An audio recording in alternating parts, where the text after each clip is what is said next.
Welcome to our special coverage. We're live at the White House, where earlier today I sat down for an exclusive one-on-one interview with President Biden. During our conversation, the president called on all Americans to tone down the heated rhetoric in the wake of the assassination attempt on former President Trump at a rally over the weekend. But he also doubled down on staying in the presidential race himself, despite calls from within his party to step aside. Our interview comes as Republicans kick off the first night of their convention in Milwaukee, formally making Mr. Trump their nominee to be the next president. We'll have full coverage led by my colleague Savannah Guthrie from the convention center after our interview with the president. But earlier today, I started by asking President Biden about his phone call with Mr. Trump after the assassination attempt. Here's our unedited conversation in its entirety. Mr. President, thank you for sitting down with us. There's a lot to talk about. I'd like to start with the horrible events of last weekend. It has shocked a lot of Americans. A political rally, your opponent, Donald Trump, shot in the middle of greeting his supporters. You spoke to Mr. Trump afterward. Can you give me a sense of that conversation? Very cordial. I told him how concerned I was and wanted to make sure I knew how he was actually doing. He sounded good. He said he was fine. And he thanked me for calling him. I told him he was literally in the prayers of Jill and me. And I hope his whole family was weathering this. You were in Delaware when this happened. What was your first reaction? My first reaction was, my God, look, there's so much violence now, the way we talk about it. I mean, the whole notion that there is this, there's no place at all for violence in politics in America. None. Zero. And we've reached a point where it's become too commonplace, not assassinations, but to talk about it. For example, you know, the January 6th, the attack on the Capitol. Lester, I got in this race early on in 2020 for the 2020 race. I wasn't going to run again because I lost my son. I didn't feel, and until I watched what happened in Charlottesville, Virginia. Those folks coming out of the woods with torches, carrying swastikas, singing the same Nazi bile. It was accompanied by this Ku Klux Klan, and a young woman was killed. And I was a bystander. And the then president was asked, what do you think? He said, they're very fine people on both sides. Not fine people on both sides. No excuse, zero. Well, let's talk about the conversation this has started, and it's really about language, what we say out loud and the consequences of those. You called your opponent an existential threat on a call a week ago. You said it's time to put Trump in the bullseye. There's some dispute about the context, but I think you appreciate that. I didn't say words crosshairs. I was talking about focus on. Look, the truth of the matter was, what I guess I was talking about at the time was, there was very little focus on Trump's agenda. Yeah, the term was bullseye. It was a mistake to use the word. I didn't say crosshairs. I meant bullseye. I meant focus on him. Focus on what he's doing. Focus on his policies. Focus on the number of lies he told in the debate. Focus. I mean, there's a whole range of things that, look, I'm not the guy that said, I want to be a dictator on day one. I'm not the guy that refused to accept the outcome of the election. I'm not the guy who said that won't accept the outcome of this election automatically. You can't only love your country when you win. And so the focus was on what he's saying, and I mean, the idea. But have you taken a step back and done a little soul searching on things that you may have said that could incite people who are not balanced? Well, I don't think, look, how do you talk about the threat to democracy, which is real, when a president says things like he says? Do you just not say anything because it may incite somebody? Look, I have not engaged in that rhetoric. Now, my opponent is engaged in that rhetoric. He talks about there'll be a bloodbath if he loses, talking about how he's going to forgive all the, actually, I guess, suspend the sentences of all those who were arrested and sentenced to go to jail because of what happened in the Capitol. I'm not out there making fun of, like, remember the picture of Donald Trump when Nancy Pelosi's husband was hit with a hammer, talking about joking about it. This doesn't sound like you're turning down the heat, though. You've talked about no, the need. No. Look, what I'm turning down, we have to stop the whole notion that there are certain things that are contrary to our democracy that we're for. The idea of saying that I didn't win the election, when every court in the land, I don't know, 20 appeals said, including this conservative Supreme Court, said we won.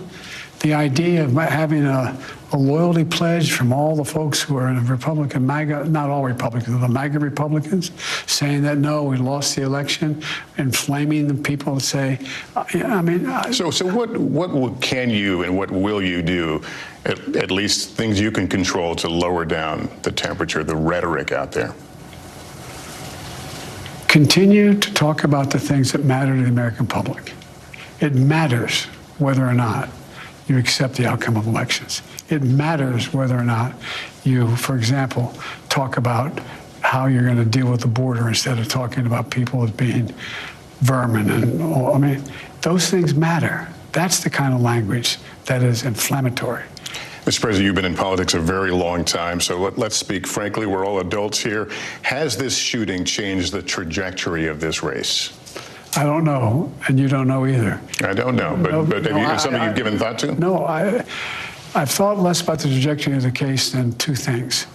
One, what his health is, that was secure, number one. And number two, what happens from here on in terms of the kind of coverage that the president and vice president and former president and new vice president get in terms of, look, I've never seen a circumstance where you ride through certain rural areas of the country and people have signs there, big Trump signs with middle signs saying F Biden, and a little kid standing there putting up his middle finger. I mean, that's the kind of stuff that is just inflammatory and a kind of viciousness. It's a very different thing than to say, look, I really disagree with the way he takes care of taxes, the way he wants a $5 trillion tax cut for people who are making a lot of money next time around. Doesn't focus on working class people. But those are policy issues, and our history is a country that can thoroughly hash out those issues. And if you notice, what do I talk about with him? The policy issues where he's dividing the country, the policy issues that relate to democracy. Another question, if I can, about Saturday. Of course, the former president was wounded. One of his supporters died. A couple more people were seriously injured. Was this a massive security failure? I have had 2 meetings in the Situation Room with all the intelligence communities, the FBI, Secret Service, et cetera, and I've asked for a totally independent analysis, and we'll see what happens when that comes back. Do you have confidence in the Secret Service? Do you feel safe? I feel safe with the Secret Service, but look, and you saw what we did see was the Secret Service who responded risked their lives in responding. They're ready to give their lives to the president. The question is, should they have anticipated what happened? Should they have done what they needed to do to prevent this from happening? That's a question that's an open question. Is it acceptable that you have still not heard, at least publicly, from the Secret Service director? Well, I've heard from them. But have you heard from her publicly?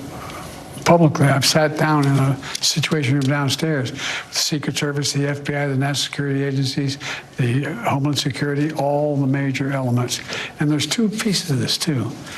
And it's not an excuse, it's just an explanation. There's a major piece of this relates to domestic, local law enforcement. They play a large role. And so it's a different I'm not saying they weren't competent either. I'm just saying it's a complicated process. And what has changed, by the way, Lester, is, you know me, I like to meet people. I like to walk out, shake hands, move, look at people in the eye, see what they're thinking. It's really curtailed that ability on my part and everybody's part. And so, because there's a heightened notion that when you say there's nothing wrong with going to the Capitol, breaking in, threatening people, a couple cops dying, hanging up, putting up a noose, a gallows for the former vice president, and then you say you're going to forgive people for that? You're going to pardon them? That was just a normal response? That is not. I have my entire career voted against and railed against and moved against the idea of violence is never appropriate. Never, never, never, never, never in politics. All right, I want to ask you about some other developing news today, if I can. Judge Cannon dismissed the documents case, as you may have heard, in Mar-a-Lago. Can I first get your reaction to that? I'm not surprised. It comes from the immunity decision the Supreme Court ruled on, and Clarence Thomas, in his dissent, said that independent prosecutors appointed by the Attorney General aren't legit. That's the basis on which this judge moved to dismiss. And but I had an independent prosecutor look at me. They spent months on my going through, and I was totally cooperative, in and out of my house. And there were, I don't know, the last time in, there were like 10, 12 agents in my house for 9 hours unaccompanied, going through every single thing I had. That's appropriate. And they looked at me and concluded I didn't do a damn thing wrong. But my generic point is that it's,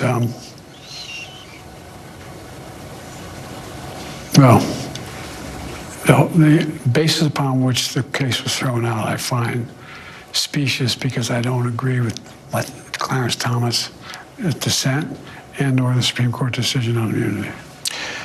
In light of this decision, the delay in the Georgia case, the Supreme Court decision on immunity, which you referenced, the former president has seen a series of legal wins recently.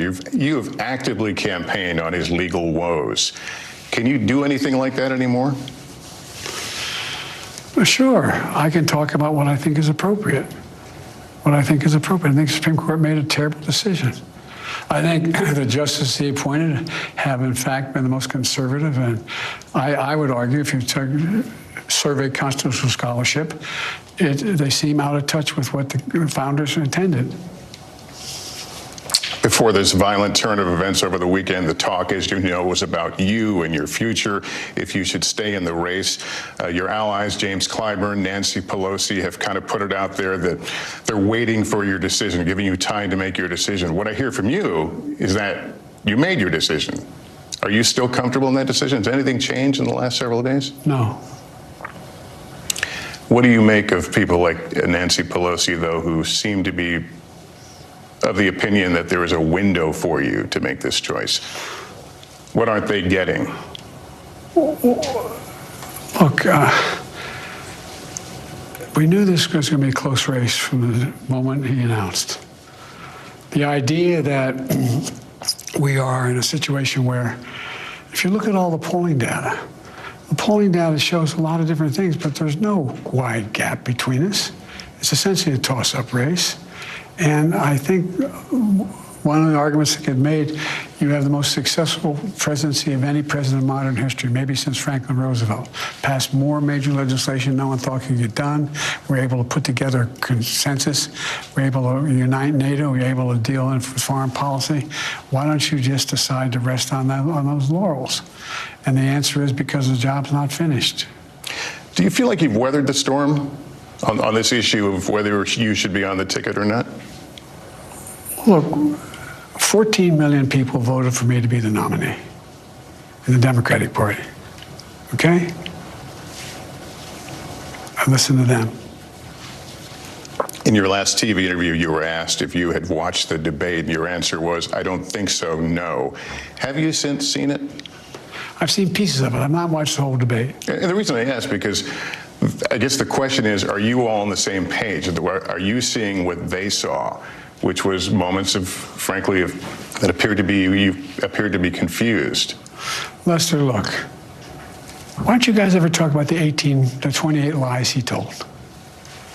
Where are you on this? Why didn't the press ever talk about that? 28 times it's confirmed he lied in that debate. I had a bad, bad night. I wasn't feeling well at all. And I had been, without it making it, I screwed up.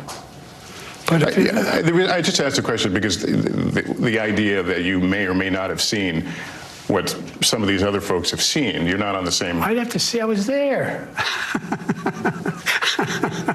I'd have to see it. I was there. And by the way, seriously, you won't answer the question, but why didn't the press talk about all the lies he told? Well, I haven't heard anything about that. We have reported many of the issues that came up during that debate. No, you haven't. We'll provide you with them. God love you. Okay. President Obama put out a statement after the debate, but should he and Michelle Obama be doing more to express their confidence in you? No, they're helping me. They've helped me from the beginning. This is my job to get this done. Have you talked to him recently about this? I haven't talked to him in a couple weeks. Have you talked to him since this issue came to light, since the debate? I don't think, I may have. I don't think so. Who do you listen to on deeply personal issues, like the decisions whether to stay in the race or not? Me. Look, I've been doing this a long time. The idea that I'm the old guy, I am. I'm old.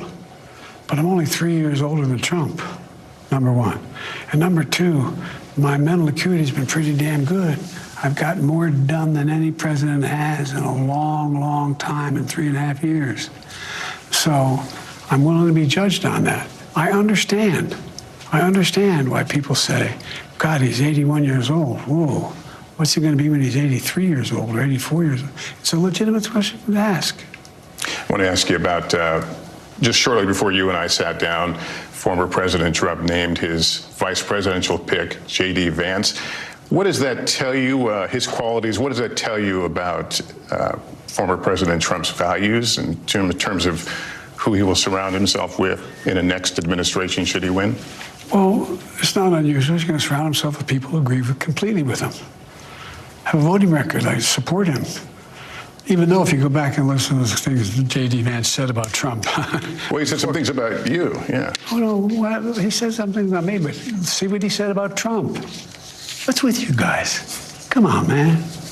Look, the point I'm making is that J.D. Vance has adopted the same policies, no exceptions on abortion, making sure that he supports the new $5 trillion tax cut that Trump wants to give in the next administration, signing on to the whole notion of whether or not we're going to, he says there's no climate change happening.